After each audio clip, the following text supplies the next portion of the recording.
You want to be the king? You know what I mean? You know what I mean? Robbie had in common. Me, I couldn't. We had in common. We both couldn't find his ball.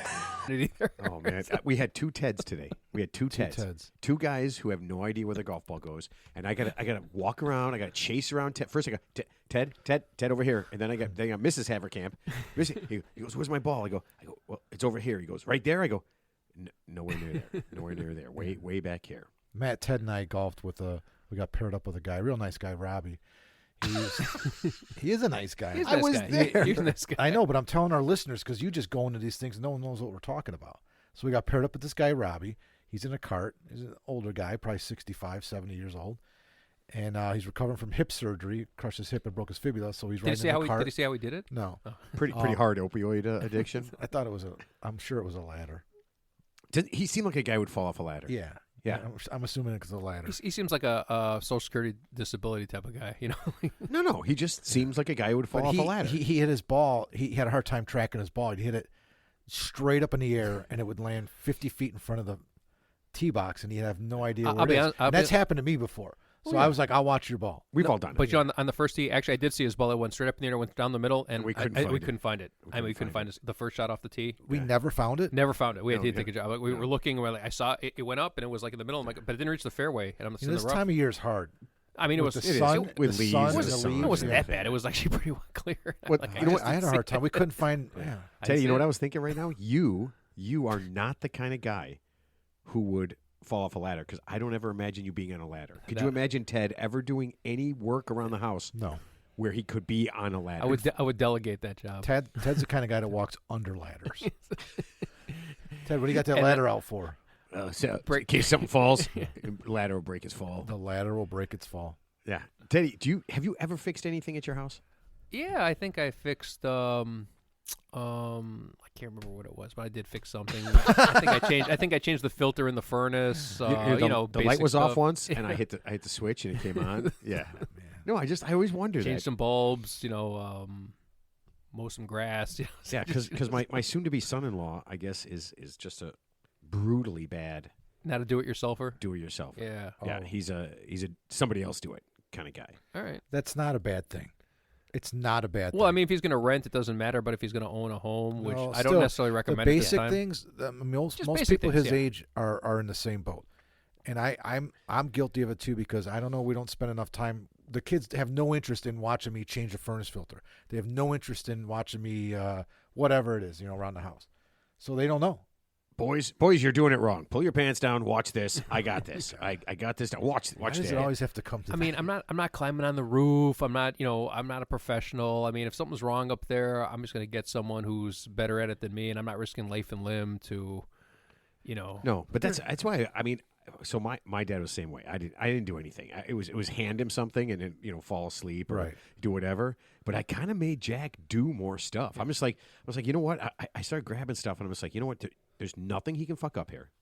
Yeah. The house isn't going to burn down, and I'm not doing anything so dangerous because I wouldn't do it because I'm not that good. Yeah. So I was like, go ahead and do it. He's like, are you sure? I go, yeah. And he was screwed up, and he goes, what'd I do? I go, I honestly, I don't know. But I guess we can try to fix it. If we can't, we call somebody. But how many things can go wrong? Let's say you buy a house and it's reasonably in good shape. Ted. Yeah, I know stuff goes wrong all the time, but I mean, if it's like that bad, I mean.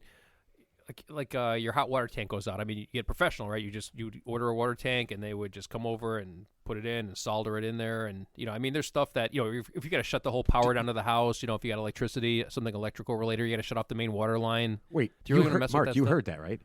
Yeah. Solder. Solder. Solder. Not sodomize,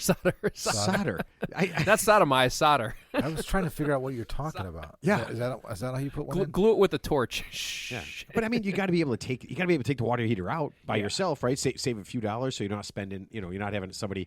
I mean, it's kind of emasculating. That old water heater's worth money. Yeah, but you know what too? Aren't you at the point of your life? It's like okay, like for example, I could probably change the oil on my car if I really had to, but I mean. Wouldn't I just take it to Jiffy Lube and just pay the $60? I mean, yeah. Is it cool? Is it like emasculating if I don't want to do it? How do we get from house to car? I don't because it's the principle. It's the same. I mean, yeah. If I had to change a flat tire, I would. But I mean, I'm not a do-it-yourselfer. I'm not a handyman. No, I think it's totally different. I think some people are more skilled at it than others. Some people are just naturally good at it. My next door neighbor Bob. Yeah. He changes his own oil, changes his own brakes. Yeah. He does all that stuff. And I'm just like, and it always freaks me. He's right there. He's just doing. I told you, he's the guy who took somebody had a scooter, a regular scooter, powered scooter, and it was busted up. So he takes it all apart in his garage. Yeah. Now it's in his garage, and it's like a picture. Everything is just put out, and all the pieces are there. And I'm like, hey man, what are you doing? He goes, oh, this guy had a scooter, and it doesn't work. I said, what are you gonna do? He goes, oh, I'm gonna take it apart and put it back together. And he took it apart, and he put it back together. And like 3 days later, he's just riding up and down the block in a scooter. I'm like, it was literally every single piece was apart. Yeah, so my brother-in-law's that way. Like, he can just fix any type of car. I mean, within reason, and like any type of do-it-yourself. He just sees it, and he doesn't have to read like the Time Life books or like go to YouTube. I mean, he just remember Time Life books. Yeah, but he just intuitively knows. Yeah, if he had to do like drywall or something. I mean, other than like a load-bearing wall or something. I mean, he could probably just do anything. Some people are just talented. I think if you buy a house, there are certain things that you should need to get done and know how to do it. Like one, basically. And this is so simple. It's called being a man. No, I'm not talking about being a man. It's about a homeowner. It doesn't matter. Them, they, he, she. Doesn't matter. Like my wife's friend years ago at one of her first jobs, her house caught on fire because she didn't know that you have to empty the lint. Yeah, the lint from the dryer. I mean, that's common knowledge, right? The lint catcher that you empty every time. I mean, I do every time. Yeah, come on. She didn't know that. Nobody told her. She didn't know there was a lint thing there, and she didn't know. And she actually they had a fire in their laundry room. See, now I would find her father and her mother, and I would slap them both. See, even I know that much. Or just like, for example. And then here's another thing, too. I know somebody in the wintertime here in Chicago, if your outdoor spigots for the hose are set up a certain way, you've got to turn that water off, or your water lines will freeze. Sure. Yeah, true that, yo. True that. Unless you have, the cutoff valve is inside the house where it won't freeze. Yeah. Some people don't know that. Just basic stuff. You got to know how to change your furnace filters. Yeah, super basic stuff. Yeah. But you know what? You got to know where the water shutoff is in the house. Yeah, shut the water off. The B box. The B box. It's called the B box, like the main water valve. So in case you got to shut off your main water line. Usually it's in the front yard or something. Mine is in the house. It's just a fucking lever that you just pull. Okay, yeah. Mine's right over there. Okay. But yeah, I mean, this is one of the things I've always argued about for high school education. Yeah. We don't actually educate anyone to live a real life. We teach them the Pythagorean theorem, right? We teach them how to figure out pi. We teach them how to diagram a sentence, right? And then they read Shakespeare, but they don't know how to they don't know how a checkbook works, right? Credit card, you don't really use anymore. Credit cards, yeah. You don't understand the concept of credit cards and carrying balances and fixing anything or doing anything. Read a financial statement. Yeah. Yeah, it's so bizarre to me. Like, you're getting screwed on this. You're not getting screwed. We don't do anything to help anybody in the real become world. a real person. Yeah, which is funny. But here, that goes to another point. So, like, I think we're teaching the same type of education for the last 50, 60 years, but the cost of that same education has gone up exponentially over the same period of time. But it's basically the same education. Like I was arguing before, if you got into Harvard, if you're looking to get into Harvard, the education you get at Harvard for your basic courses is the same as going to the University of South Dakota, right? It's the same curriculum. You're out of your mind. Yeah, I mean your basic stuff: math, science, English, history. No. It's just the prestige of Harvard. No. Don't say Harvard. Ted, maybe say Michigan or Indiana, but don't say MIT or Harvard or Ted. First of all, those at Harvard and Michigan, it's not the they're same going education. They're going to use way bigger words than at the University of South Dakota. And the funniest thing with schools like Harvard and Yale and those other important schools, you're not even being taught by a professor most of the time. You're being taught by a graduate student because professors are too busy going on CNN or writing their research papers because they're very important. Publish or perish. Because they're very important people. You know what? They're very important people. It is kind of a weird concept, and there probably has to be some pretty serious changes, right, in how we do it. Yeah. Because it's not really helpful. How we teach all of our youth. Yeah, because it's not really helpful. Yeah, I mean they know how to work a remote. Yeah, I mean control. the hardest part of Yale is damn well just better. Just getting into Yale, right? I mean, so once you're in Yale, I mean, if I got a C average at Yale, you know what? Nobody care if I get out of Yale and they say, "Where'd you go to school?" I went to Yale. Oh, what the hell's a bad man anyway? Ted, you know what I would? Oh man, I would have loved if you and I would have gone to college, like some high-end college. Because I barely went to high school. Just boarding school, you two, like a boarding high school. Like, oh man, bad school for men with uniforms. With uniforms. Yeah. I can't listen. I can't keep. Yeah, of course, with uniforms. Fawn Leibowitz. Yeah, I can't keep 2 golf shirts clean to go work at the golf course. How would I have a clean uniform every day? I mean, but you know, but if I had to do it all over again, and somehow if I was in the right social circle, I would have loved to go to like a high end, I don't know, whatever school. It's an education thing. I don't think it's just I don't think it's who you blow. I think it's what you know. Yeah, I think at some point you would have had to pass a test or do something. But all three of us are all. Well, I went to Catholic high school, but I was grammar school. I went to public. I mean, what's the difference between Catholic high school and a public high school? Well, now it's huge. It's huge. Yeah. Why? Well, I don't know. Like 30 years ago, well, I'll tell you. I mean, I don't know specifically, but like 30 years ago, 7% of people, attended non-Catholics attended Catholic high schools. Now, the amount of non-Catholics that are going to Catholic schools, grammar high schools, is like almost 30%. 30% of every student in a Catholic school is not Catholic. Oh.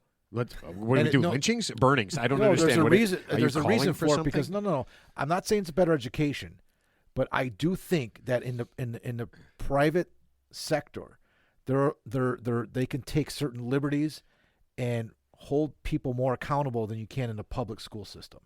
Like in the public schools, can they still do beatings and stuff? No, but you could tell them, your phone ain't coming in this classroom, and they sign an agreement to it. You can't do that in the public schools. No, they would actually. There would be a lynching. It would be the teacher. Yeah. I'm just saying that my kids can have their. I mean, just about any classroom they could have their phones with them. Some classrooms they have phone banks now, but they now this year it's different than it was. But last year, my kids had their phone in their classroom the whole time. Well, in college, everyone's got a computer. You can't do that at Notre Dame and shit. They won't let you have those in the classroom. You got MacBooks, you got iPads. That's the biggest. I mean, what do you need your phone for if you got a computer in front of you all day long? Plus, AI is going to write your term paper anyway. So what's the difference, right? Oh, Ted, Ask AI. AI you know what? For Ted's tips. We might not need you, Ted. Hold on a second. Matt's been stressing out each and every week, and you might not be. I might not be. I think necessary. I've been. Wait a minute. That's a great idea. Holy crap! What if every week, whenever I find whatever the listener sends to me, I'll send it to Ted, but I'll also put it on ChatGPT, and we can compare what ChatGPT says to what Ted says. First, we need to introduce ChatGPT to Ted, and then it could tell us from Ted's perspective. Oh my God. So we could feed it. Could you imagine Ted destroys AI? No, actually, ChatGPT is useless. You want to get the app you want to get is where is it here? DirtyWhores.com. Chat and Ask AI. ChatGPT is useless. Chat and Ask AI is the more intuitive one, but it's a paid subscription. So I don't have it. I'm not going to. Okay, where's the free one, Ted? That's the free one, but it's updated as of September 22. Everything you put in there is like it's September 2021. So it's I'm not going to pay for Ted's tips. No, but right now it's like it's in the beta stage, right? It's like when you feed it, it's learning. But this one, Chat and Ask AI app, it's a paid for. I haven't paid for it, but apparently that's the more intuitive one. That's the one that can write your term paper. Well, why don't we have an app for Ted? Ask Ted. Yeah, or just call it Ted. Yeah, you know what? I want the least intuitive one because then it'll give me an answer more like yours, and then we can compare them. Because I feel like you give us not lately. You think Ted's more intuitive? Lately, he has been. Okay. I mean, too rational, man. So you're saying he's not going outside the box anymore? He's staying inside the box. Way inside the box. Yeah. I mean, it's just like a Russian doll. I'm in a box that's in another box. The last couple times you're way in the box. Like, just leave him home. Or tell him not to invite him. No, I'm telling you, I'm gonna. We couldn't kill him, right? So I mean, what choice do we have? You just gotta leave him home. Ted, you know what? I always assume you're gonna kill yourself with a golf ball. Yeah, or alcohol poisoning. I'm sorry, I actually almost hit you twice today. Like the one time, actually the one you didn't even see it. Like His the one, fault. I think it was the 7th fairway. You were like off to the side, His and fault. I said, hey, and you looked, but then you turned away, and then I actually he had guys teeing off on the other side. On the trees, and then I actually did put it like it was like right in your line, but over your head. Actually, those guys cutting down the trees had his attention. The good news is you wouldn't even know like a 5-year-old. You wouldn't even know what hit you. That's the good news.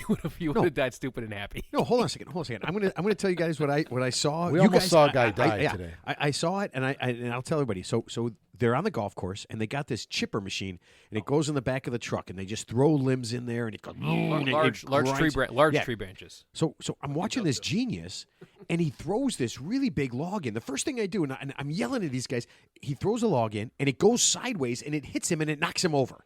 And I thought it kind of knocked him like into the chipper. I'm freaking out. You guys heard me. I was freaking out. Then we get up. It's right next to the hole, and it's super loud and it's super scary. And I look inside, and there's this like big V-shaped log stuck in the chipper, and the chipper is not working. Right. So it's still running, but it's not grinding. So what does the guy do? He grabs a chainsaw and he sticks it in the chipper to cut up the wood that's going in the chipper. And I'm just like, hey, guys, you want to see somebody die? Yeah. And I'm just like, you have to look now. I couldn't believe it. Well, they're professionals. Well, actually, there was a story, I think, he was doing it wrong. He seemed completely the least professional thing I've ever seen. There was a story a couple years ago. I think somebody, I don't know if it was like someone who was like arborist or something, but they actually did fall inside the chipper and unfortunately in the wood chipper? And unfortunately didn't make it, obviously. Well, I think the way those things work is you have to feed it. It's not any fucking log can go in there like that guy was tossing. Dude, he was throwing. And I think you've got to feed it in there, or else there's a recoil. You know what I mean? If you toss it, it'll kick back. It kicks back, and that's what he was tossing shit in there. Yeah. So there was no I thought he was going to die. The only force that was being applied to that log was the momentum. Yeah. And it was, as soon as he lets go of the log, the momentum is slowing down, and then it hits something that's moving like that, the cutter, and it's just going to recoil and kick back out. Dude. And that's what he was doing. I think you've got to feed it in there, and the wood chipper has to get a hold of it, and then it pulls it in. You know what I mean? Yeah. He wasn't doing that. It was very scary. Yeah. All I know is I'm sure OSHA would not say, if a log gets stuck, leave the machine running and stick a chainsaw in there. I think that company that guy should not have been operating that. He did seem simple. Oh man, and then I got to hit my ball out of the sand trap, Ted. So my focus is in the sand. Matt is behind me going ape shit. Mark, he's got the chainsaw out, and I hear everything. I thought we were going to get to see. I'm not watching it. I mean, he's like, the log is stuck. There is a V log. It's stuck, and he's got the chainsaw, and he's leaning in with the chainsaw right now. He was leaning. And I'm like, man, I'm in the sand chipper. here, buddy. I'm telling you right glad now. You guys played the same shot, and I was completely away Teddy, from you guys. I want that stroke back, by the way. Yeah. All I remember if somebody would have died in the hole, I just remember I three-putted. Well, you know what was dangerous? That's all I remembered. When we did get on the hole, that wood chipper was actually angled towards the hole. It was. So if he was tossing shit in there, it was spit out and a projectile hit one. Everything. Well, why couldn't it? Of course it could. And there was a guy that was 20 feet behind him in the van, working in the van, was back towards that, and he was throwing shit in there. It could have just everything about shot back out. Everything about what happened. So I'm glad I pulled the ball. It wasn't anywhere near that. That guy's home right now, and he's probably got a little shrine, and he kneels down. And he goes, "Thank you, baby Jesus, for getting me through this again." Yeah. You know what? Now that I think about it, the chainsaw in the chipper and leaning into the chipper with chainsaw, probably a bad idea. You know the funny thing when you think about it, like my job, for example, if I have the worst day ever at the office, could I get fired? But I'm not going to die. But these people could actually physically. You don't know. They could die or get maimed, like if they have a bad day. Well, especially when they're on the golf course and you're teeing off on the next hole over. Well, you could have killed. That'd been so all of them. Great if he lived through the chipper accident. Like if him and the chainsaw get caught in there in the next hole, you would have just brained him with a golf ball. All those guys. Not one of those guys knows anything about golf, right? Did they look like they were golfers? They were wearing. They were wearing hard hats. They were wearing hard hats. But that's for the tree they just cut It's not going to protect them if you hit him in the gurn. Yeah, I don't know. I'm not going to make that. I'm not going to make that judgment. Speaking of protecting your gurn, this has nothing to do with the gurn. I just thought about it. Did you see in the news today that hockey player that died? Yeah. They're charging that guy with manslaughter. Oh, I didn't know that. Why did he skate him on purpose? Did you see the video? No. Did he step on him on purpose? No, he didn't step on him. They were both. I didn't see that video.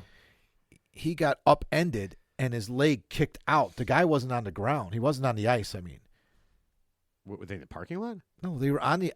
I'm saying he wasn't lying on the ice. He was skating. He was skating. Okay. The guy was cut. Yeah, the guy that hit him with the skate got upended and his leg flew and he kicked his leg out like a karate kick. Okay. And it caught the guy in the neck. Oh, okay. How was that? Yeah, how's that even? Was that premeditated? Yeah, because was he Bruce Lee? Because the way they were making it sound was like he was already on the ice. He was down, and this guy somehow like. No, he was not on the ice. So that how could they charge him with manslaughter? Yes. So the article is very short, but the guy's been charged with manslaughter. He's been held ever since after the game. They arrested him after the game. There's got to be more to it. Yeah. I know, but he's been in custody since the game ended, and now he's. Did they win? Now he's officially. They canceled the game. Now he's officially being charged with manslaughter, and they're not releasing his name. And they showed a picture of him. They're not releasing his name. Yeah. Oh, remember? But I mean, he was in the game. They know who it was. Yeah, remember the movie Blaze of Glory? There's that one super dangerous move. It was like I can't remember who the actor was. It was silly. Where it's like if you do it wrong, you like decapitate your partner. You're like spinning it. It's like ice skating. It's like extreme ice skating. Yeah, I don't know. You got to see the video. It's very strange. So well, now, can you grab it and post it on the website? I guess. Now they're I guess this material's been out for a long time. You just put it on your neck. It's like a couple of the Hawks guys are wearing it. I saw them. Right, and I guess a lot of the guys in the lower leagues wear them all the time, but it doesn't. You don't even know it's on. Well, it's like a collar that. Yeah, but it's like tough. It's like straw. It's like it won't. It's kind of like a bulletproof vest for your. It's kind of like chainmail for your neck. Yeah, it's real light. Yeah, it's not, but it's like Teflon or something. Yeah, but it's very light. Like Bedard was saying, he wore one or whatever, and when he was junior hockey and all through whatever, and he said you don't even know you have it on. He didn't go to college. No, I know. But I think that's a great idea. I don't understand. Obviously, yeah. So I always wonder about that. I mean, I'm surprised actually it hasn't happened more. I think in the NHL, I think that happened about a few years ago. I remember some guy, he got cut, but a long time. And he was bleeding a lot, but he lived. But the point is, he got cut really good, and he was. I mean, you know what? I mean, NASCAR stuff makes our regular cars safer, right? NASCAR and Formula One. Well, so the UK league that this happening next year, starting 2024, they all have to wear those neck guards. Yeah, why not? Why not? Well, in baseball, remember the guy who got hit with the foul ball, like right behind the helmet. So now they have that extended helmet where it goes. No, that's not what. That's not. No. Oh, okay. No, I know what you're saying, but this frustrates the shit out of me. So he was at first base and he got hit in the jugular. Yeah, exploded. Right. It was right behind the ear. So whatever that artery is. No, it was in his neck. It hit him in his neck. No, I think right behind the ear. But carotid artery. Correct. And he died instantly. Yeah, sure. So now they make all the base coaches wear a helmet. Yeah, because he wasn't wearing a helmet. But that doesn't. But it doesn't protect your neck. So you need a necklace. That's the crazy. Hold on, we're rich. Hold on a second. A neck protector. For baseball. Man, he got hit in the neck and died. So now everyone has to wear a helmet. Okay. Like John Olerud. Well, you remember the guy who tried to get on a plane years ago and he had a bomb in the shoe, and everyone has to take off their shoes at the airport now because of this jagoff. Remember that guy he was called the shoe bomber? Is that what it was? Yeah. So some guy, some random dude, I think it was after 9/11. He tried to board a plane. He had some type of minor incendiary device in his shoe. And then as a result of that, he got caught. But the point is, that's why we all have to take our shoes off at the airport now. Not me. I got TSA. Yeah, you're pre-checked. Same here, Teddy. Yeah, I don't have to. Yeah, I'm kind of special. All right, we need to get this thing rolling. Very special. Okay. Hey, everybody. My name is Matt, and this is the world's most amazing podcast, the Real 3 Idiots podcast. Imagine if a peanut butter and jelly sandwich had a threesome with the space shuttle and the world's coolest horse. Yeah, that's a pretty good description. I told somebody that. Kinky. They're like, that's a perfect description for your show. Kinky. Okay. With me, as always, are the two kings of jest, Mark and Ted. Happy Thanksgiving, but just not today. In a couple of weeks from now. What, like a week and a half? Yeah, a week and a half. Wow. Best holiday of all holidays. We're gonna have a show right before Thanksgiving. Yeah, we'll put out a show in the week of Thanksgiving. Yeah, so when you're home and you're with your terrible relatives and you're drunk, just, you know what? Just go in the bathroom, put on your headphones, and listen to the show. Yeah. Hey, so this is about idiots. So speaking of idiots, is this not more relevant now than it has been ever in history? Mark Twain quote, "No amount of evidence will ever persuade an idiot." That's true. Isn't that great? I thought of this. I saw this quote, and I got in an argument with a friend of mine the other day who's just going off on this conspiracy theory that has no evidence or no... Is he friends with my friend? Nothing, right? And I'm like, dude, you just can't say that without any evidence. It's important. Well, I could say anything I want, but... Did he say, but they do on Fox News and then I told him that quote. I go, no amount of evidence, no matter what I tell you, I give you all the evidence in the world that shows you otherwise, it won't persuade you. And he's like, that's right. I go, that's because you're an idiot. I think that's the definition of an idiot. There's another expression out there. It says, I can't remember exactly what it is, but it says, between genius and idiot, like genius has limits, stupidity has no limits. Right? It's kind of the same concept. Right? There's no limits. I would agree with that, but we got to keep going. Okay. All right. Let's soldier on. All right. Let's get to our sponsor for Ted's Tips. Do you play sports but can't seem to win enough for your liking? We have the answer for you. The Stanton Method. The Stanton Method lets you play like you always do. Then, using our creative scorekeeping, in-play adjustments, and directed amnesia, your outcomes just keep getting better and better. You will win more than you ever have, and you won't have to play better, practice more, or even be good. The Stanton Method works for all sports at all levels. Don't just take our word for it. It's been used at the collegiate and professional levels. University of Michigan football coach Jim Harbaugh has been using it for years. So has Patrick Reed, cyclist Lance Armstrong, and the entire Houston Astros baseball team. Don't waste time practicing and working out, not to mention the money on expensive lessons. Go to StantonMethod.com today, and you'll be saying, I win tomorrow. Good one. Gracias, amigo. All right, Marquise. You all right, Ted? I am now. All right. This is the tip for the show. Teddy's best episode. And there's nowhere to go. Oh, no. Ted made his choice. And now it's up to Matt to chime in gracefully. Though you hold the key. But Teddy, whenever you tip me, I'll be there. Whenever you need Ted, Ted tips here. Whenever you need him, Ted tips there. Ted tips around. Oh, man, I love Spinners. that song. That's the Spinners? I'll be around. Yeah, the Spinners, man. Whenever you need Ted, he'll be there. See, Matt should be singing these songs, not me. Oh, man, I love that. Okay, Teddy, you ready for your tip? Yes. Okay. And I sent this to you literally 1 full week ago, and you definitely took a look at it on the way over here in the car. I looked at it. I looked at it 1 full minute ago. All right. Ted, you need to save my wedding day, and I don't want any of your wishy-washy crap. We are putting together the guest list, and I really don't want to invite a couple of cousins that I know are going to get drunk at the open bar and make complete asses of themselves and cause a problem. Here's the bad part. My uncle, my dad's brother, says he won't come, and my dad is not happy about that. My uncle's 3 kids will get wasted, and they will be a problem. This is the best part of this. One of them started a fight last Christmas over mayonnaise and Miracle Whip. My uncle is great. His kids really suck. What do I do? Danielle, 31, Lexington, Kentucky. I want some fancy sauce. I want some fancy sauce. Is that what mayonnaise is? It's ketchup and mayonnaise. He goes, The stepbrother. She goes, is that your secret sauce? I want some fancy sauce. That ain't no secret no more, Teddy.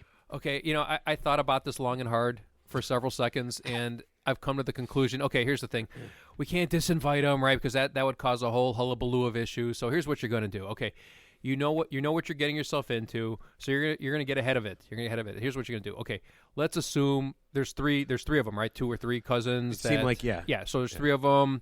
So you don't want to piss off the her dad. uncle and her father. So you're going to invite everybody. Okay, so that's done. I would just do this. I would hire just extra security. Just hire a little extra. I mean, whatever you're paying for the wedding, I mean, it can't be much. Just hire like an extra third-party security vendor. Assume these guys are going to drink to excess, assuming it's an open bar. Here's what I would actually do. I would actually purposely overserve them. Like, I mean, you know what they look like. So I would have 8x10 glossies of them, give them to the bartenders in advance. Just say, hey, when these guys come up, assuming they don't order beer, just load them up on liquor, get them drunk early enough, just knock them out of the game. And if they do happen to cause trouble or become rabble-rousers, you could just have them gently removed, and you're completely justified. So you're going to goon up. You're going to goon up your own relatives. Goon them up. Goon them up. I mean, I'm not saying drug them, but I'm saying like if they order like a rum and coke, give them like a double and a half, and that way, maybe they'll just get drunk early enough. We've seen this at Christmas parties. Like I remember going to a work-related Christmas party.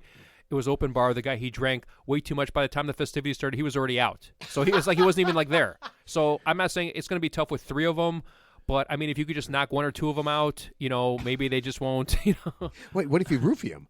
Wouldn't that work even better? We're not going to roofie them. I'm just saying, I would just like assume. No, but okay, hold on a second. What I'm saying is that if they get it, instead of ordering a double, just throw in what's your favorite phenobarbital? Is that? I don't know. Well, that's an execution drug. That actually stops your heart. You don't want to. You know what, Danielle, don't do that. Ketamine. Yeah, but no. Get them. Just get gummies. Do that. How about some gummies? Yeah, so that they just like become incapacitated, and you can just drag them off to the corner. And then they can just mumble along with the songs. Yeah, I suppose there is something you could you could add to the drink that it's like a sedative, that just gently incapacitates them without hurting them, where they don't need ER services. Yeah, where they just, I mean, yeah, I'd have to research it. But yeah, is there something, I'm not saying spike their drink, but I'm just saying, like, if you obviously know what they look like in advance. So just, I wouldn't, advise your party guests, because that would be too awkward. Tell everybody except the bad cousins. Yeah. So the bartenders just say, hey, there's 3 guys. If they come up and they order something other than beer, just give them a little bit extra every time. And then just have a little extra security, and then just keep it like almost like it's like in football when you have your best player, you have a guy shadow that guy. You're just shadowing these guys, and then as soon as they cause trouble, you're just on it. And so it's so even if there is some disruption to the ceremony, and hopefully there's not, or the reception, you just get them out of there right away. But so you just get ahead of it. Wouldn't the whole security, that whole fiasco, be what she's trying to avoid in the first place? Correct, but I'm saying you're gonna since it could be coming. You just want to prepare for it in advance, and that's why. Let's just say most weddings you don't have security, right? You don't hire like a security guard or something. Or Ted, have you not been to? I mean, besides your own wedding, I haven't been to a wedding in a long time. But yeah, okay, so you have security. No, Ted, generally, there's no security, no armed guards. Yeah, not an armed guard, but just no stun guns. Yeah. Mark, are you going to go with me on this? Ted, why don't they just set up like a full bar, like a fake bar on one side, and tell them that's the open bar and this is the cash bar. And then in front of that fake bar, there's like a trap door. And when they go over there, the trap door just drops, and it goes a slide right out the back door, and they can't get back in. Mark, could I go with and Ted hasn't mentioned this in a while, the moat? Moat. Moat. Yeah. Just keep them on that side. So the slide goes under and on the other side of the moat, and they can't get back. No, actually, over. it goes to the Phantom Zone, like in Superman. They're just like. Or like I think Ted's got a good idea. I think the security. I actually think having. I do. I think it's a good idea. But he's not a uniform security. Like it doesn't say security on it. Undercover. Just the guy. Yeah, he looks like a guest. Oh, what if it's the bartender? What if you hire Mr. T to serve drinks? Yeah. No, and he had to. I pity you to get fucked up after this drink. Yeah. Fool, you mess up, you out. So whatever they're spending on this wedding, best behavior, motherfucker. Assuming they're spending a pretty penny on this wedding, just hire like just hire like 2 guys that are like, say they're like, who's not afraid of Mr. T? They're bouncers. I'm terrified of they're bouncers or they're off-duty police officers. They're not in uniform. They're not threatening anybody, but they're there for the specific reason they're there is to watch these 3 guys, right? Because we all know they know who they are, and as soon as they get out of hand, just gently, remove them from the scene. It's like Roadhouse, right? He goes, "You want to be nice, right up until time it's not to be nice." Okay, right? okay. Yeah. I mean, 3. You know what? Hire 3 coolers. 3 coolers. Yeah. I mean, but the other option would be to roofie them. I mean, but then the venue's never going to go. But then if they die, what do you mean the venue? Well, you slip the bartender an extra $100. He's probably trying to roofie half the girls, right? So he can get laid at the end of the thing. But then it's drugging and conspiracy, and then you're in a Bill Cosby situation, and she did mention it was. She did say it was in Kentucky, right? Lexington, Kentucky. So they're fighting over mayo and Miracle Whip. Of course, it's Kentucky. I mean, and give the guy all the Miracle Whip. They're probably from Florida. Actually, give him all the Miracle and Mayo Whip, Mayo and Miracle Whip he wants. Just say whoever needs it that bad, just say here's a jar of both. Could you imagine? I mean, the holidays are coming up. Could you imagine? And I don't have a lot of cousins. I mean, I only have. Because I see 2 cousins. Give me a high number. 2. No, give me a high number of cousins that you think a lot of cousins. I mean, like 8 or 10. That's a lot of cousins, right? I have like almost 100 cousins. Wow. Jesus Christ! Did your parents ever? I mean, did anybody in your family ever watch TV, or do they just have sex? I have close to. Well, I have 1st, 2nd, and 3rd cousins. Oh, you rank them? You're a 3rd cousin. You're such a piece of crap. You're a 3rd. I have 17. 18 first cousins. Wow. And then God because my parents were so young when they got married. It's like an army. Their cousins. Were they 9? No, my parents were my mom was 20 when she had me. So they got married when they were like 19 and then 20. She constantly had babies but for the next 30 years. My mom's first cousins are some of them are only 15 years older than me. So I always grew up like they're my cousins too. And there's like 25 second cousins. Jesus Christ! Yeah, I have a huge extended family, huge. And no one's in your family's ever heard of birth control. At no point. I will tell you this: one side of my family, I have 11 first cousins. Not one of them, except for my brother and I, had a child. They all were out of wedlock. All their kids were out of wedlock. That used to be a big deal, but is that a big deal? It's not. No, I mean, but it's just not one. Not one of my cousins could have a kid after they got married. I mean, on Jackie's side, it's kind of the same thing. I mean, I just don't think people get married. Yeah, I mean, this isn't like the 1800s. Remember the term the bastard? If you have Well, a they kid out of eventually wedlock, got it's called a married. bastard. A lot of Like them who got calls a married. kid a bastard anymore? It's like a villain in a movie. Like, you're a bastard. I mean, nobody uses that term you know anymore. what we can, so. what we can do right now? We can find out if that's a thing in Australia. If our guest can, and I told you guys, our guest is from Perth, Australia. Okay, so Home of the deadliest snakes. So Tim, do they use the word? Do they use the term bastard for people who have out of wedlock in Australia? Is that kind of a big deal, or does nobody care? They use the word a lot, but not so much for people born out of wedlock. That's a great word. It's a great word, but I not like really it when it's something not. they care about. Oh, okay. So you just kind of use it as like an angry thing, or a term of endearment. It's What's like an insulting term? I can't remember. What's like an lucky insulting? bastard. What's an insulting term in Australia? Like if you want to call somebody like a bad name, like what's like the worst thing? I mean, the second worst thing that you could say. The second worst. Yes. Like a bloke. Like you don't say bloke, right? No, bloke. that's a friend. friends. Oh, friend's a bloke. Yeah. Yeah. Yeah. Okay. If you're a little upset at somebody, let's say you're driving down the road and somebody cuts you off, what would you yell out in Australia? So what's like the go-to word? Is this a family show? No, it is not. Yeah. No one's family Tim, should ever you could listen say to this. wanker. No one's, you could say wanker. No, oh yeah, wanker. No one's related Okay. here. No one's related here. Well, it's kind of weird because terms that you might use in a derogatory way, you could also use in a kind of a jokey, friendly way in a different context. So cockhead might be the first. That's a good Nice.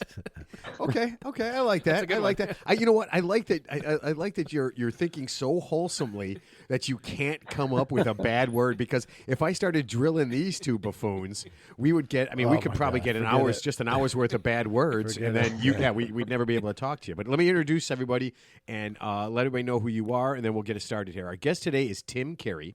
He's joining us all the way from Perth, Australia. He is a professor at the University of Newcastle. He's written a bunch of books, including a few on psychotherapy. Okay, so this could turn into an intervention for Ted.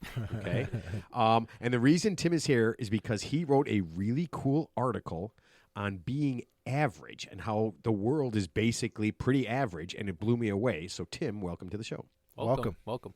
Thank you very much. Can I just say I'm actually at Curtin University, not academics get into all sorts of titles. So I'm an adjunct at Newcastle University, but I'm actually employed as a professor at Curtin University, which is in Perth. Oh, Okay. Oh, thank God, because the University of Newcastle, I hated that place. Yeah, we can. You know what? I was going to badmouth it, but now I don't have to. Oh, that is awesome. Okay, before we get into making everyone sad because they're going to realize they're average and not the special little people that their parents told them they were, you actually wrote an article on advice, right? I've written a few, yep, Yeah. I think. Okay. So you said that advice is never helpful or unhelpful. It's following the advice that's the issue. So did you hear Ted's advice to the woman with the wedding problem? With the three Yeah, I did hear that. Yes. Yeah. soon-to-be drunk buffoons. who I need to followed be- along, I think. Okay. So what did you think of Ted? Since you're kind of like a advice professional, what did you think of Ted's advice? And be 100% honest. If he's a cockhead, just say it. Well, my advice as an advice professional is not to give advice. So I know very little about weddings. I got married in Las Vegas, so Nice. just Very the nice. two of it. Yeah. No, So wait, were you at the Kiss Museum? Any chance you did it at the Kiss Museum, please? no, not at the Kiss Museum. We did it in the little Chapel of the Flowers, and we knew each other before we got to Las Vegas. Okay. You just met her there. no, that's important. No, that was my next question. Did you meet 15 or 20 minutes before you got married? Okay. I like that. Okay, so Ted, he's telling you don't give advice. I actually, in the real world, I actually don't give advice, but I'm actually forced to on the show because that's part of my. That's what I'm being asked to do. Yeah, But you're right. I think unsolicited advice is unwanted advice unless somebody asks for it. So I agree with you conceptually on that. So your advice is for him to keep giving that advice? It's funny. The funny thing, the ironic thing is, like, people who do give advice professionally, I want to hear what they have to say. So I want to hear what he has to say. I don't. I've listened to too much of it. All right, so Tim, let's get to your article. Give us the short version. What's the article about? Well, generally, I think there's a lot of pressure on everyone to be the best that you can be. And the article was a bit of a reaction to that, I guess, that we don't always have to be the best we can be. Sometimes just being whatever we want to be is okay. We could be competent or adequate or average if we wanted to. We don't have to be the best at everything all the time. And that kind of seems like that's one of those weird things. Like I think about sports all the time. When as soon as I read that article, and we've been talking for quite a while, a couple of weeks at least, and I think of sports, and I know we talk about all the guys that are great in sports, but really the team is made up of people who are average. I mean, and that's what we want, right? We want them to, like, if they're going to score 10 points, we want them to beat 10 points. Does that kind of fit in? Like, does the sports kind of concept of that kind of fit in to being average? Yeah, I think so. In fact, I haven't thought about it for years, but Chris Evert, I used to play a bit of tennis, and Chris Evert, I remember her being out in Australia when she was playing, and they asked her after a match about being the best. And she said, well, not everyone can be number one in the world, and not everyone can even get in the top 10, but you can have a really good career, make lots of friends, see the world by being even in the top 100. So she was really, she was really kind of just be what you want to be. That's actually really smart. I mean, I've thought about that before, because if you think about it, it comes down to averages. There's so many athletes. And success isn't necessarily it's you make your own success, right? You're saying, you don't have to be the best you, just be competent. What you want sometimes, right? I mean, I don't know. I mean, I guess on a personal level, that makes a lot of sense, because we do put a lot of pressure on our children to be the best you could be, when just being happy sometimes is okay, as long as you're not being a jerk about it, right? Yeah. And I know you've got at least one kid, correct? Yep, just one. Okay, so you've got one. So do you notice yourself sometimes kind of stepping over that thing where you kind of push them a little bit more than you normally would, and then you kind of step back and be like, you kind of catch yourself saying, what am I trying to get this thing? What am I trying to get this kid to do this one time for this one thing? Absolutely. I fuck up all the time as a parent. And in fact, maybe this article was part of my get out of jail free card. I was letting myself off the hook as a parent, but fortunately my 16-year-old lets me know when I step over the line. So he's very good at pushing back. Yeah, you know what? I think they all are. And, I mean, I think we can all, if we've ever coached our kid or went to a sport or even with school or anything like that, we get that insane thing. Like they're not getting all A's and because they're not working hard enough, or they're not trying hard enough, or they're not doing it. And we forget the fact that, there's a thousand ththings that we do every day, and there's no way we could be great at all of them. Right.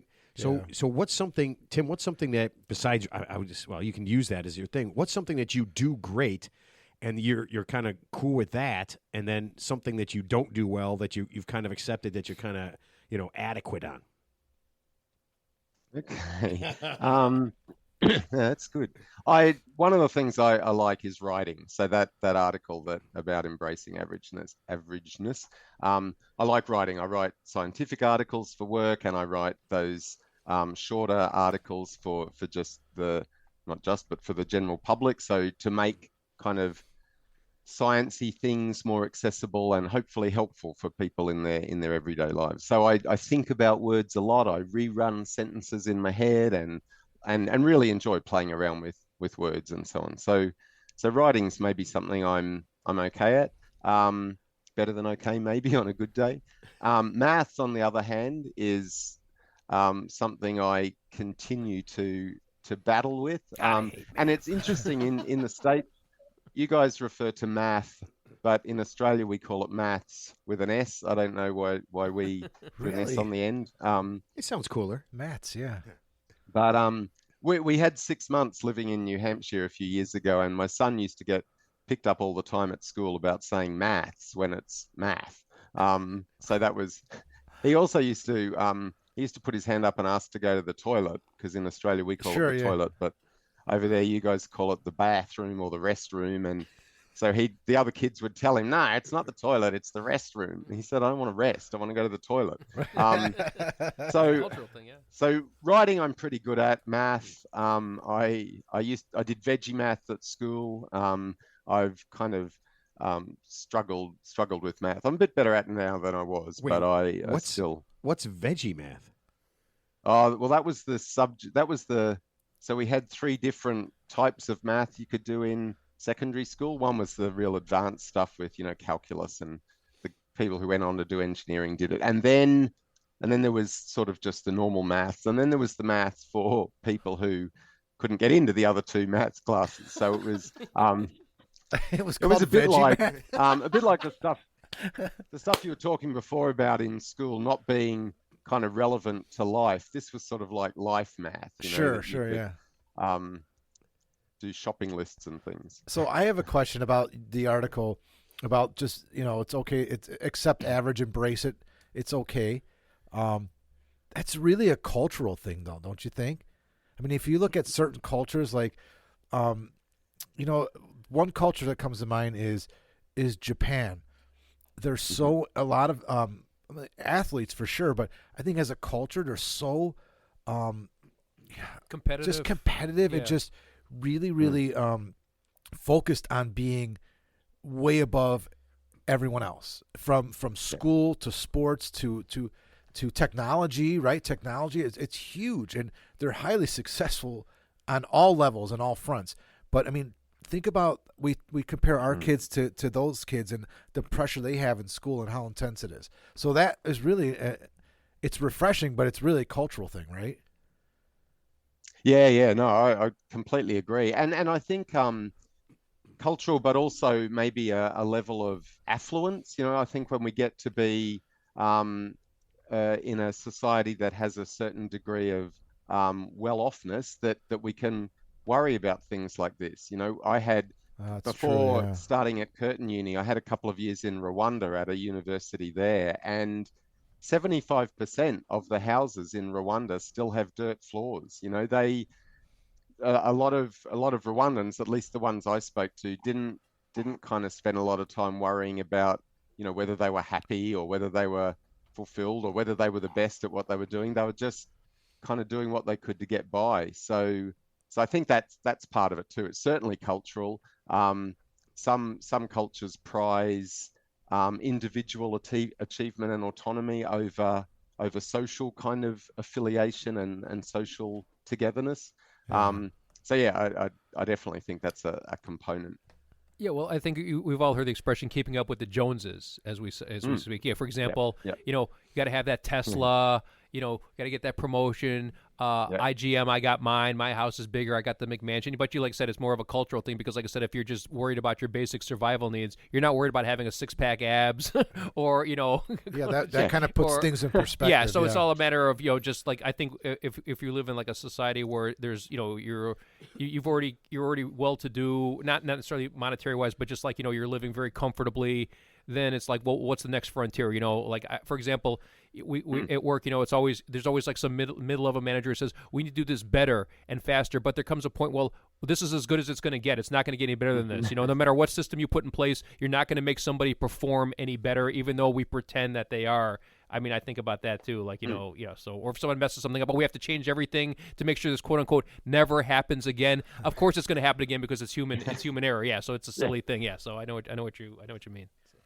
So we mentioned toilets in Australia. Here's a question. Okay, I know what's coming. Yeah, which way do they flush? Counterclockwise or clockwise when the water goes on the toilet? Yeah, I know that's a thing. It is a thing, right? I can never keep track of it. Yeah, I mean, I don't even know. I don't know what's way our toilets flow. I think ours go counterclockwise.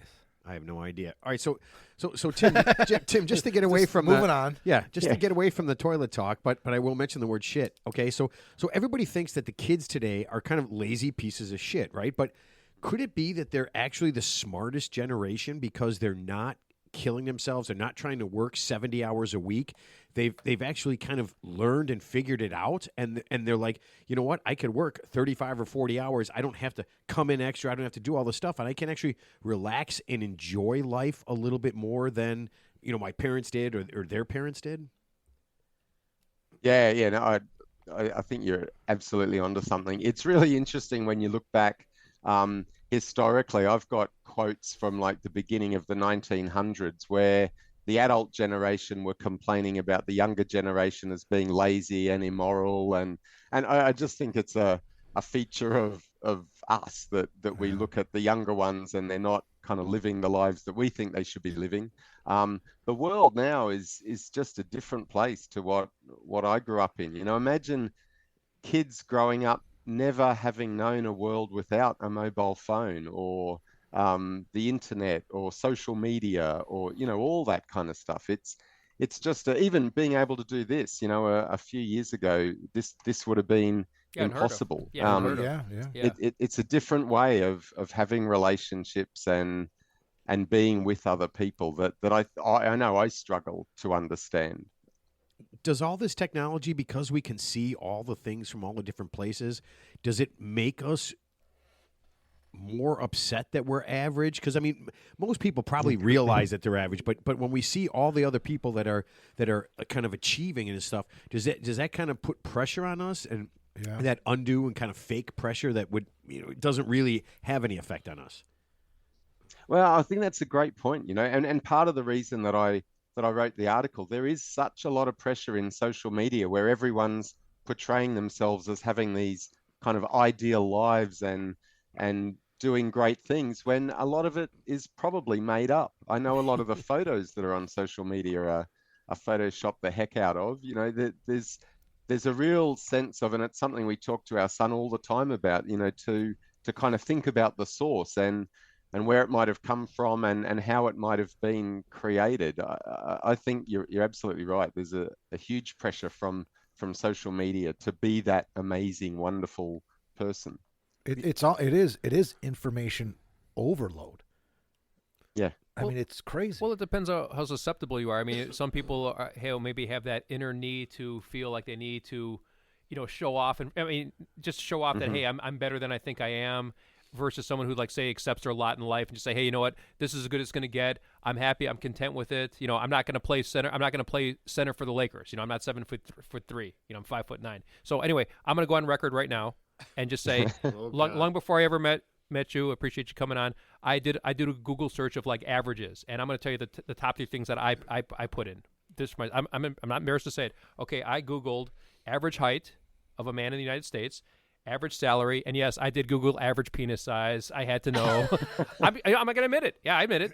I wanted to know, and then luckily I was 10 levels above everything. So wow, I was hoping you were going to say that. Ted. God.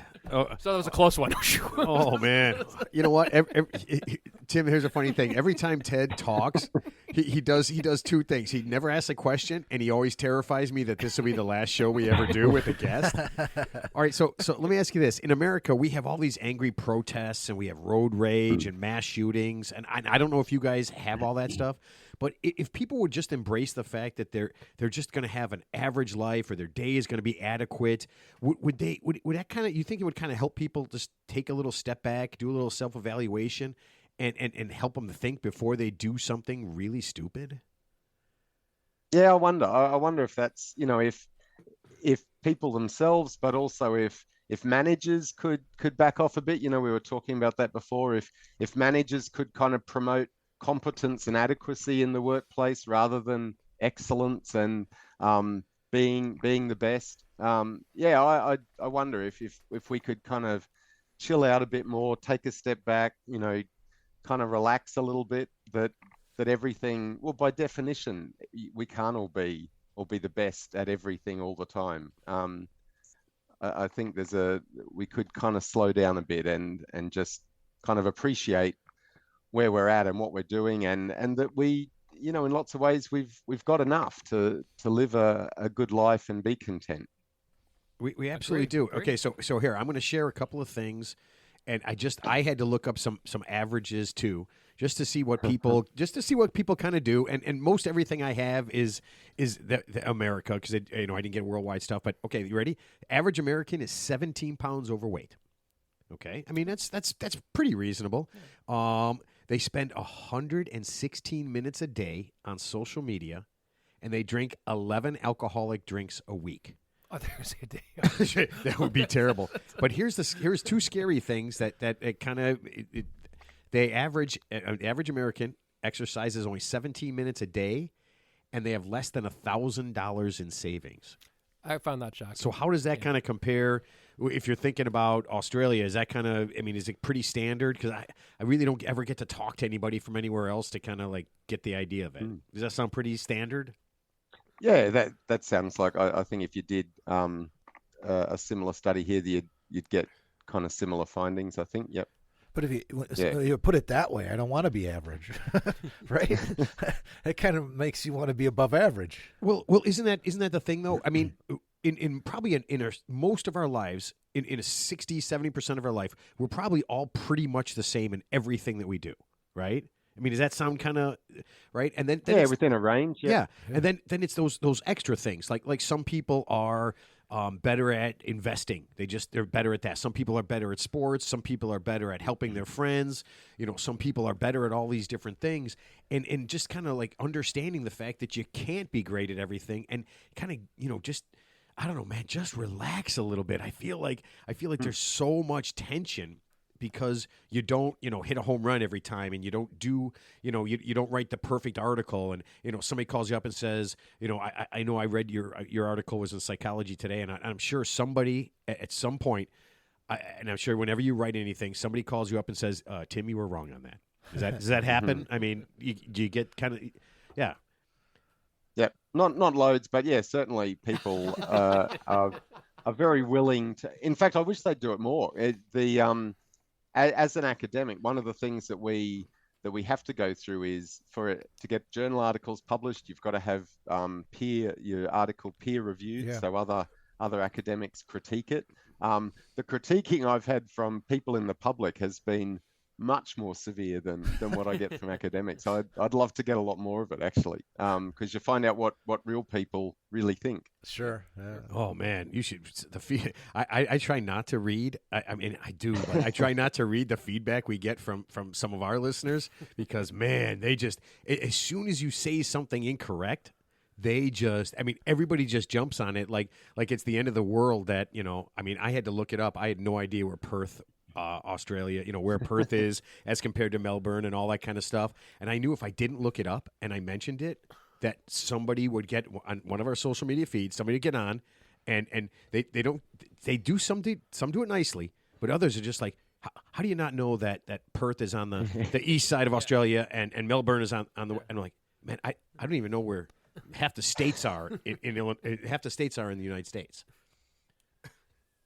Yeah, no, and we do this show live, so we make mistakes, and then we make a lot of mistakes because we're just flying off the cuff with a lot of information that we may not have all correct, and then we get corrected after the fact. But nobody can appreciate the fact that we're just kind of shooting a shit off on the fly because right? we're just three average guys. Obviously, yeah. So. You guys are amazing doing this. One of the reasons I like writing is because you can play around for ages to get the words right and make sure it's all the way you want it to be before you send it out. This stuff terrifies me. Yo, that was funny. Yeah, that was funny because Tim was just like, I'm really nervous. I'm really nervous. And I'm like, you're literally talking to three idiots. And I go, and you're a master of psychoanalysis. I go, so just spend that time trying to figure out what's wrong with us. Yeah. And I go, if worse comes to worse, you can just mention, all the things that are wrong with us. Tim, did Matt tell you this? Because this is the spiel he used to give all the guests before they came on the show. He would say, listen, if we say something or you say something and you listen and you're not comfortable with it, we'll dump the show. We'll scrap it. It'll be done. No, I only did that for one person. No, one you've time. done. You used to do that. One person, one time.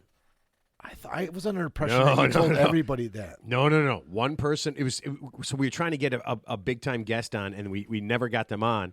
But I gave him the ability, which no one else has. Tim, Tim. you can't call this back. Yeah. This is it's gonna whatever it is, it's gonna be out there. But yeah, I gave one person the choice, so if they came on, that if they thought we were kind of dumping on them, that they could scrap the whole thing. But okay. it was some, I don't know, some right end, kind of weird group or whatever. I have no idea. But let me ask you this. So I see what's happening in the Gaza Strip right now. Okay. And it's a terrible thing, and I just think, isn't it really just two groups that can't deal with the fact that they're both really just average, and everything they kind of deal with is just kind of standard for everybody else? And if they could, wouldn't it make it more likely that they could get along? Yeah, I think you're really onto something. In fact, it's funny you should mention that. I'm writing a paper at another little blog article at the moment along the idea that it's our differences that are killing us, but it's our sameness that actually could solve the problem. And there's an amazing quote by the Dalai Lama, who says, I'm Tibetan and I'm Buddhist and I'm the Dalai Lama, but if I focus on all of those things, they're the barriers that divide us. But if I focus on the way that we're all the same, there's a much greater chance of building social harmony and cohesion and all kind of getting along together. I think that's exactly what's playing out in the Middle East at the moment, with the Palestinians and the Israelis. They're so focused on how they're different that they're killing each other. And I think it's our shared humanity, that's really going to be the source of the solutions to the problems that we encounter. Yeah, because it's funny, because there's obviously enough resources out there to take care of everybody if they just work cooperatively. But like going back to human nature, if you believe in the Bible, there was Cain and Abel, and one killed the other, right? There's two people in the whole world, and one of them is a murderer, right? So I mean, if you believe the Bible, so I mean, it's just funny. Like, war is as old as time. So if we just got rid of the silly religious component, this happened 3,000 years ago, nobody knows anything, right? We're just making shit up, right? So just can't you just cooperate and get along? And then if they could just do that, and that's why human nature, as we're capable of such great things, but we're capable of such terrible things too, because we just can't get out of each other's way, and that's unfortunate. Yeah. What a great and wise person the Dalai Lama is. It's amazing. Actually, he tried to tongue a little boy. That's a true story. Okay. You know what, Ted? Jesus, Ted, just kidding. Let's focus on the kidding. things. Let's focus on the positive things, not on the negative things. I'm just saying. You're doing it, Ted. Well, I'm just saying when Tim could rattle off that was something that the Dalai Lama said like that, and it's just like wow. I mean, it's incredible. Long hitter. It is. All right. So Tim, before we let you go, what I want to do is I found some things that people said make America really weird. And so, so I wanted to know, and I guess these are things that the people from other countries say that this is really weird about America, okay? You guys obviously use the metric system, is that right? Yep.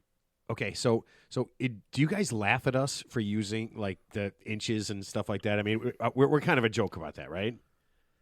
Well, we don't really understand it, but yeah, that it's My brother-in-law is an engineer, and he just one of his best lines is like, when we're working on something, we're doing something, he's like, God damn it, this would be so much easier if we were just on the metric system. If we were just on the metric system, life would be so much easier.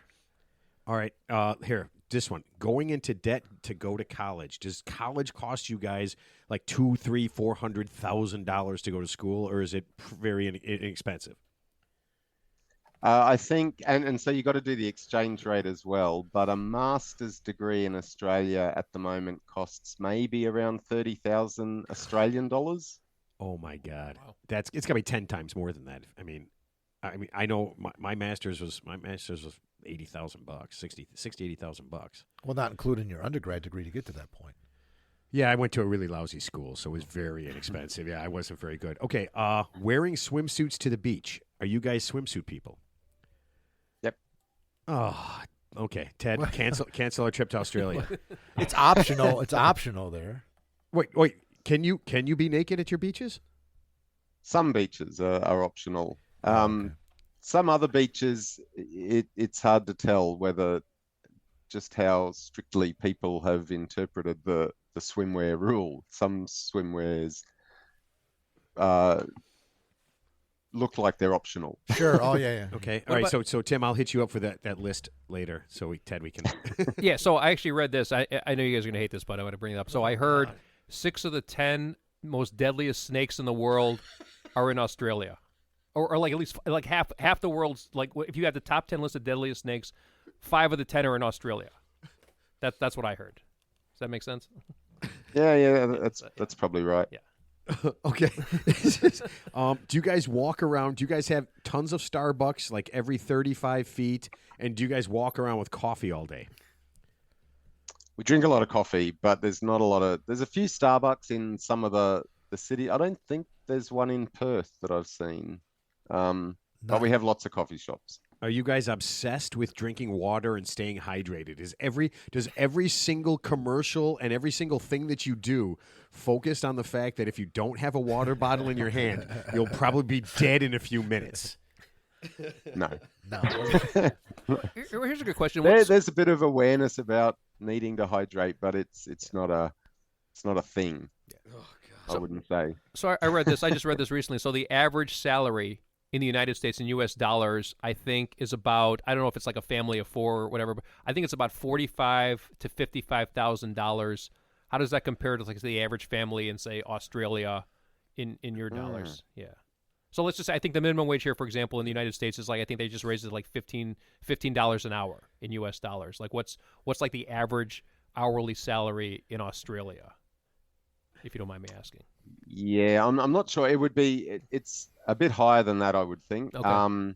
And the family average salary would be higher as well. Mm-hmm. But we also have different kind of social security benefits and so on, and like healthcare and so on costs a lot less Right. over here. We don't have tipping is not really a thing over here because our wait staff are paid a lot higher than a the living. wait staff It's called a in- living wage. Your wait staff is paid a living wage. Yeah. All right, so I'm gonna hit you with one more, and then we'll let you go. Okay, and this one I didn't even realize this because we do this all the time. Do people take leftover food home from a restaurant? Because from what I understand, that is a completely American thing. Yeah, not so much. A little bit, but not it's not kind of a done thing. But the servings here aren't anywhere near the size that they are in the States. Like when we're in restaurants in the States, we were blown away by the size of the plates and the food that comes out.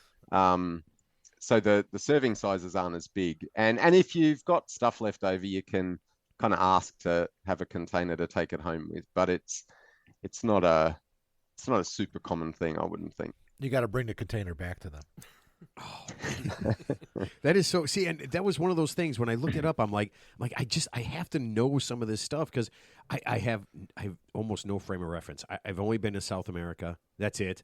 And and it's everywhere I go is like a resort and fun things. We had that. really close friends that lived in Melbourne for, oh man, they were there for 12 years.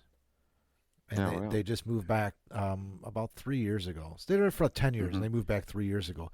And we it was right when we had kids, and we wanted to go, and they had a great place right off the water. They had a car. They were we never made it out there, man. And that's a big regret I have in mind because we would have been set. We could have stayed with them, no worries, But well, Melbourne's the crap side of Australia anyway, right? I mean, we all know that. So here's the invitation. Perth's here. You can visit anytime you like. It's an awesome city. All right. I'd love to visit Australia one day. I know. I'm so excited. Well, listen, Tim, thank you so much for Tim. being on. I really appreciate this. I mean, I you know what? I love talking to smart people. Then why are you here? For a change. Yeah, for okay. a change. Yeah. To get away from these guys. Oh, okay. So yeah, I really do coming on appreciate it. And listen, if you get a new book that comes out, I know we didn't even touch on the fact that you're a teacher, and we could have done some of that fun stuff. But anytime you have anything new coming out or anything like that, let us know, and we'll have you back on and talk. It's just absolutely a pleasure to talk to you, and we want to thank you so much. Yeah, thanks, Tim. Oh, no, Thank you. thank you. This has been really wonderful. I Appreciate it. appreciate the opportunity. Thank All right. you. And I know it's like 9:30 in the morning. So Yeah. have a cup of coffee. We're gonna finish this up and have a couple of drinks. But yeah, have a cup of coffee and enjoy. And thank you again. Thank you so much for being on. Appreciate it. Thank you. Oh, thank you. Take Thanks, care. guys. Take It's care. been terrific. See ya. You know what? See, I knew. I just the thought of the concept, right?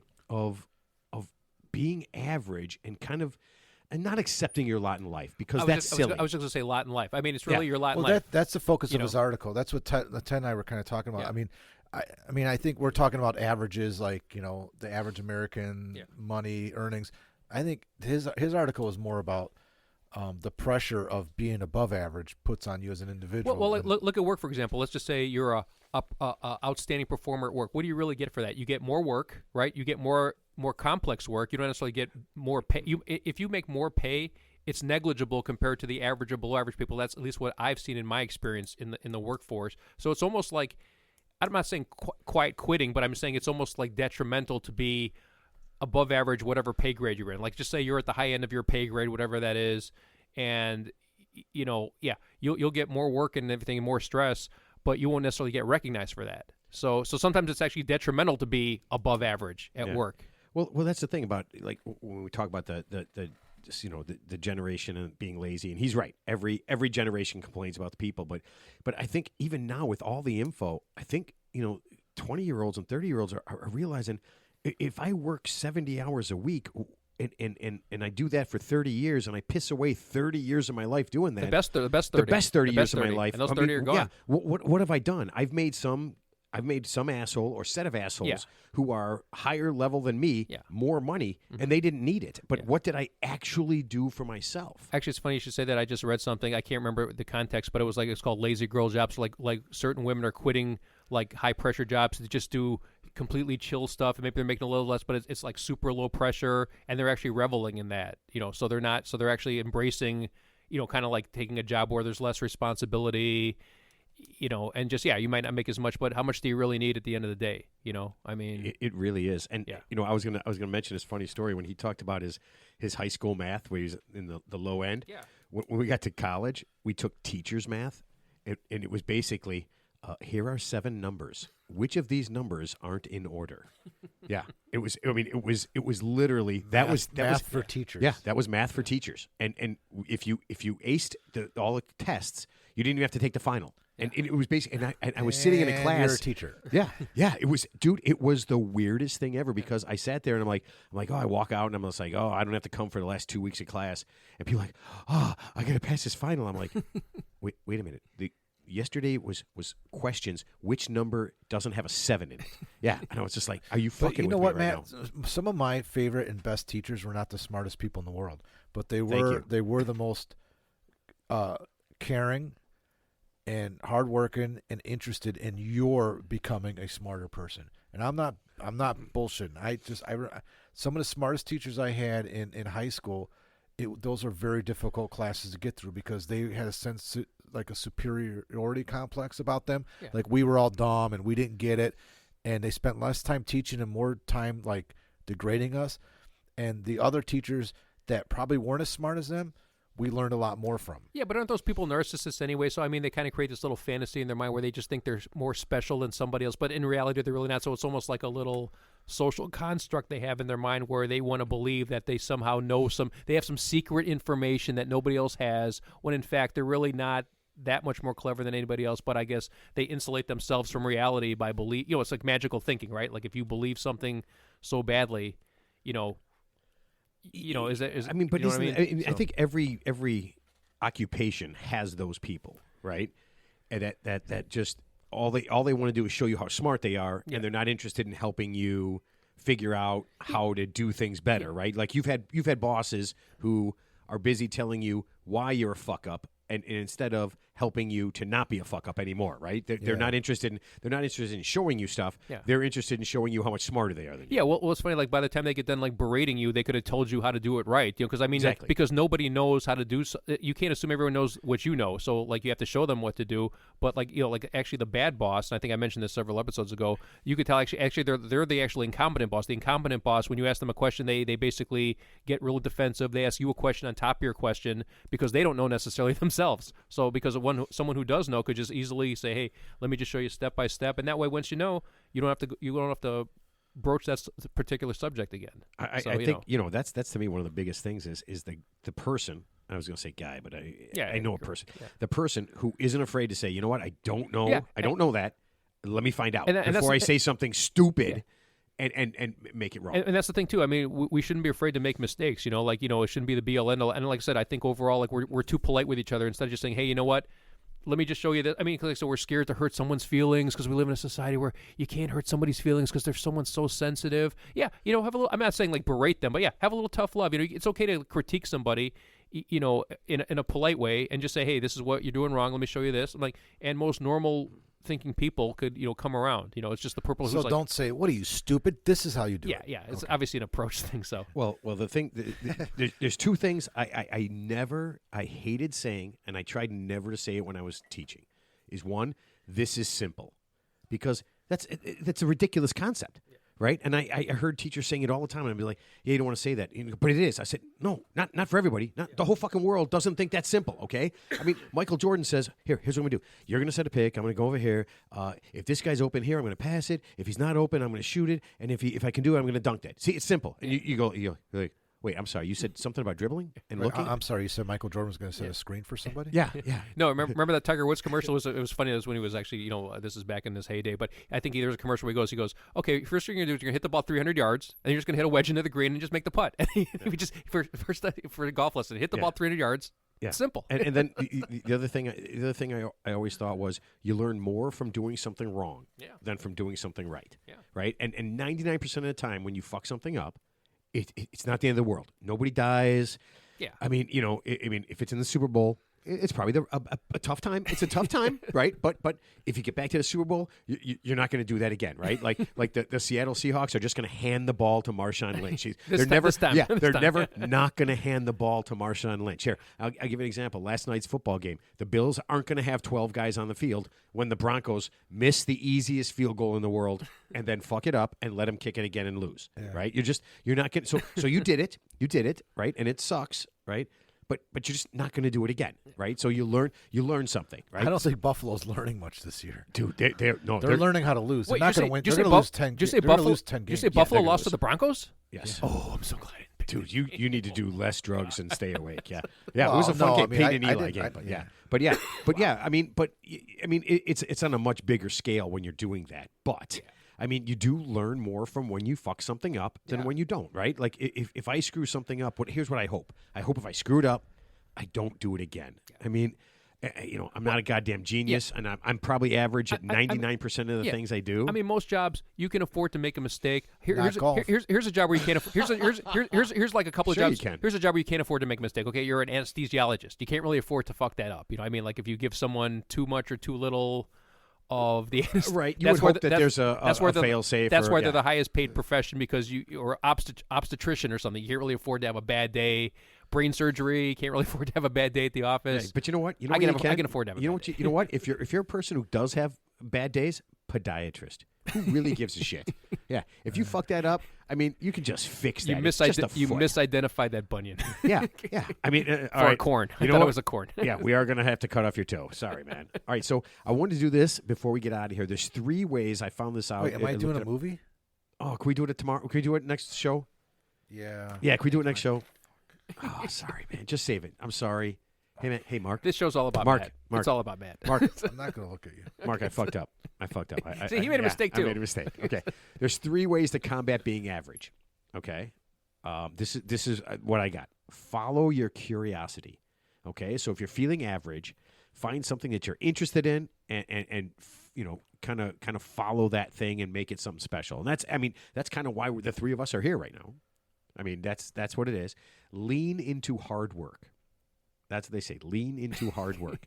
Which what does that mean? That one I don't like, because it just seems like there's less time for fun. Yeah. Like, I honestly believe that people are getting it better. They have so much information that they know that you don't have to work hard all the time. Well, there's no nobility in, like, when you think about it. Why would you work harder and not smarter? There's no nobility in that. Why make something harder than it needs to be? Right. And then one of the articles that Tim wrote about, we didn't get into that either, was that life is really a collaboration. okay? There's so many people in our lives. And if they're all doing it pretty average, pretty adequately, we're going to have a pretty good life. So what you want to do when you're doing that is find your cheerleaders. Find people that are honestly going to support you. Oh, good. I mean, and I'm not talking about like if you murder somebody. No, that's an accomplice. like your alibi witness. Yeah, I've been saying that for years. Bring back the honey bears. What? You said cheerleaders. The Bears have no cheerleaders anymore. Oh my! Bring God. back the honey bears. That is not going to help. That is not going to help the worst team ever. Okay, but do it. I mean, life is really, and that was one of the really good articles. I mean, I'm telling you, man, this guy he wrote some really interesting stuff. The concepts of it, but our life is a collaboration. Like sometimes we'll sit, you're sitting at your house and you're here, or you're sitting in your office and whatever, and you're by yourself, but you're really not. I mean, really, there are so many people that touch our lives every day or every week or, all these different things that we do and people we don't necessarily see. But think about how much better your life is when you walk into a place and somebody says, "Hey, Ted, how's it going?" Right? Or they give you a friendly wave or, you do the same thing back and then somebody, our lives intertwine so much and we're so together, even though there are people that are very different from us. And that if we just find those people that are just supportive of us, I think it makes for a better life. You know what I witnessed on Tuesday at the gym? Not Tuesday, Monday, yesterday. Someone right? not What's putting today? their weights away. And I don't know if this was a joke or not, but I don't think it was. You might know this guy. I had my headphones on, but I don't have them loud, but I hear the guy walk in. It was an older guy, and there was a guy that was maybe his age, maybe a little bit younger, working out in there. And the guy came in and he goes, "Hey, Bill, how you doing?" And he didn't respond to him. And he was just working out. He did not respond. And a few seconds go by, and the guy sat on a machine next to him, and he looked over and he goes, "So, you're here on an odd day. What makes you come today at this time?"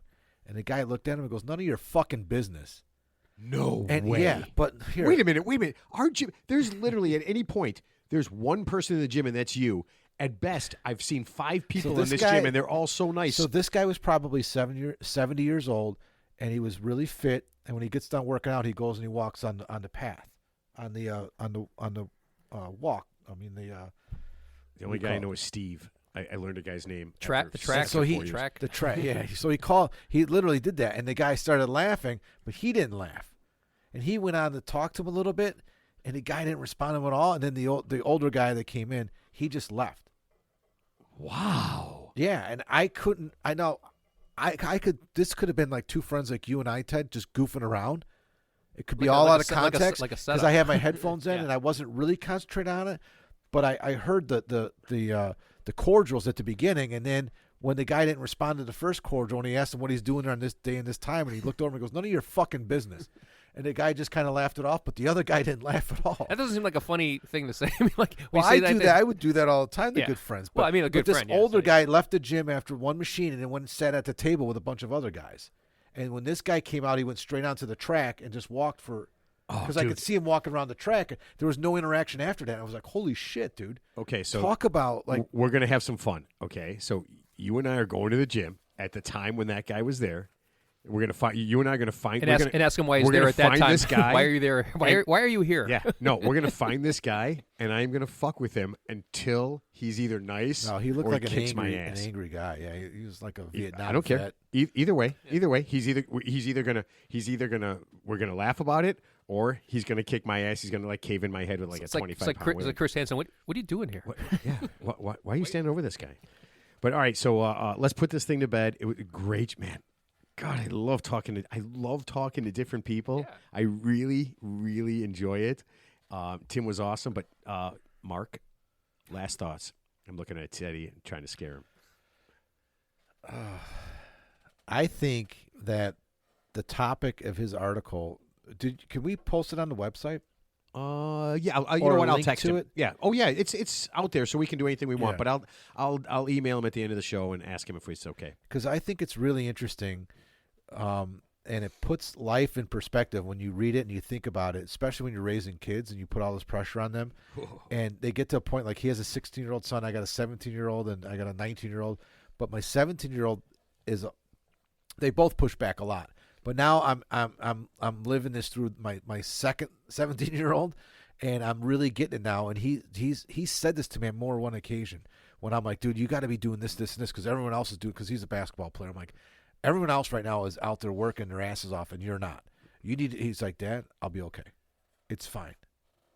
And I was like, yeah, but he's really good, and he's better than those kids. But I'm telling you, I'm like, hard work beats talent, and they're working hard. And I don't buy that though. No, I think talent. I think talent almost. I think talent wins 99% of the time. It's a motivational thing, but he's like, I'll be fine. I'll be fine. I'm like, okay. And you know what? And I've gotten off his back the past 6 months to a year because he's okay with the results from the work that he's not or is putting in. And it's just basketball. So I'm like, I'm not putting a big deal on it. It's different if he's not doing the work that's required in class. That's different, right? Right. We're not talking about things that you should do. We're talking about things that are extracurricular, that it's okay to be average at this or that. Well, you're not hurting anybody. It's not. But he's not going to be a pro, right? Right. Well, I know. That's the other thing too. I mean, he's not even going to be below a pro. I mean, he's going to be, for all intents and purposes, his basketball career is over after high school, right? Yeah. And so that's why I don't have any aspirations. Otherwise, I just want him to have a great senior year. But yeah, he puts things in perspective. And the last year, he's like, I'll be fine. I'm like, okay. So I haven't written him at all. And reading Tim's article, it's like, yeah, it is okay. So my final thought is everybody should read that article and give it some thought. And you could put it into perspective on many different levels, personal and other people's lives and what's going on in the world, like you said, in Gaza and stuff like that. Yeah. No, and it was the same thing like when Jack, I mentioned this on the show before, but when Jack didn't want to play college baseball anymore because he was getting hurt and it wasn't fun anymore, that he came to me and he was just like, are you okay with it? I'm like, hold on a second. I must have done something wrong because it's your life. It's not my life, right? I know you're not going to be a pro, but if you don't like doing something, don't do it anymore. If you don't want to do this thing anymore, don't do it. So that was one of those things that put it in perspective to me. Like, what did I do wrong? That he thought that it wouldn't be fine if he was just like, hey man, I want to do something else. I'm like, hey man, that's you.